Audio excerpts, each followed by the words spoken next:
मध्ये जो प्रकार झाला त्यावर शिवराज राक्षसची प्रतिक्रिया म्हटली त्याबद्दल पहिलं काय सांगाल? खरं तर काल जे प्रकार घडला तो खरोखर चुकीचा होता म्हणून मी काल सर्व मीडियाच्या माध्यमातून सांगितलं की शिवराजने जो प्रकार केला तो चुकीचा केला. पण खरोखर चुकीचा एवढाच मी म्हणतो की त्या पंचाला शिक्षा मिळत असताना थोड्या प्रमाणात मिळाली. शिवराजने खरं असल्या आज त्याच्यावर जो अन्याय झाला आहे त्या पंचाला गोळ्या घातल्या पाहिजेत असं माझं स्पष्ट मत आहे. कारण हाच प्रकार 2009 साली माझ्याबरोबर बाबतीतही घडलेला होता. शिवराज आज तिसऱ्यांदा महाराष्ट्र केसरी होणार होता. मीही त्यावेळेस तिसऱ्यांदा महाराष्ट्र केसरी पहिल्यांदा होणार होतो.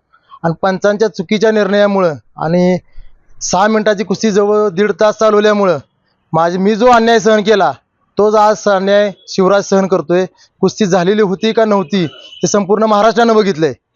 कारण काल कुस्ती ज्यावेळेस रेफरीनं दिली कुस्ती शिट्टी वाजवली त्यावेळेस भूज आपण बाकीच्या सगळ्या कुस्तीला हात खाली घालून बघतो कुस्ती पहिलवानाची पाठ टेकली की नाही टेकली आणि इथं नुसतं खाली वाकून बघतोय तरी त्याने शिट्टी वाजवली. खरं तर ह्या सर्व प्रक्रियेमध्ये पृथ्वीराज मोहोळची कुठंच चुकी नाही मला असं वाटते. कारण ज्यावेळेस पंच शिट्टी वाजवतो त्यावेळी कुस्ती सोडून आपला विजय साजरा करणं हे त्या पृथ्वीराजचं काम होतं आणि जो पहिलवान असतो त्याचं काम असतं की आपण कुस्ती सोडून आपल्या आपल्या साईडला जाऊन उभं राहणं. पण आज जो प्रकार घडला शिवराजच्या बाबतीत तो खरोखर त्या पंचाला शिक्षा मिळाली ती कमी आहे.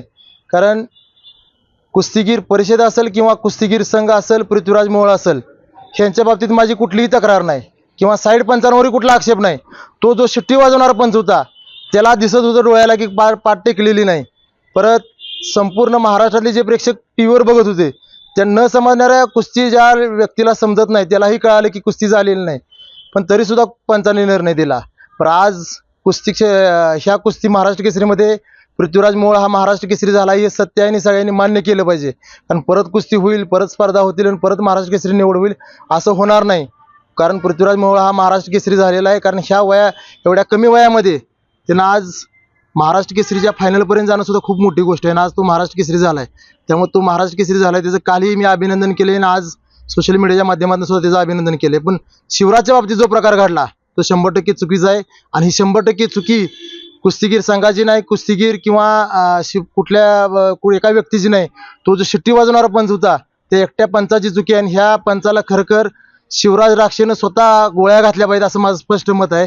कारण त्या प्रकारातनं त्या अनुभवातनं मी गेलेलो आहे 2009 साली आणि जी मानसिकता काय होती एका पैलवानाची. कारण शिवराज राक्षे असेल किंवा मी असेल 2009 साली मी 15-20 वर्ष कष्ट करून म्हणजे पहाटे 3 वाजता आमचा दिवस चालू होतो आणि असे 15-15, 20-20 वर्ष जर कंटिन्यू आम्ही कष्ट करून त्या पदापर्यंत पोहोचत असेल आणि फक्त अवघ्या 5-10 सेकंदामुळे तुमच्या ते पण चुकीच्या निर्णयामुळे जर त्या गोष्टीला समोर जायला लागत असेल ही शिक्षा बोलतो मी सांगतो ही बरोबर योग्य आहे असं मला वाटते.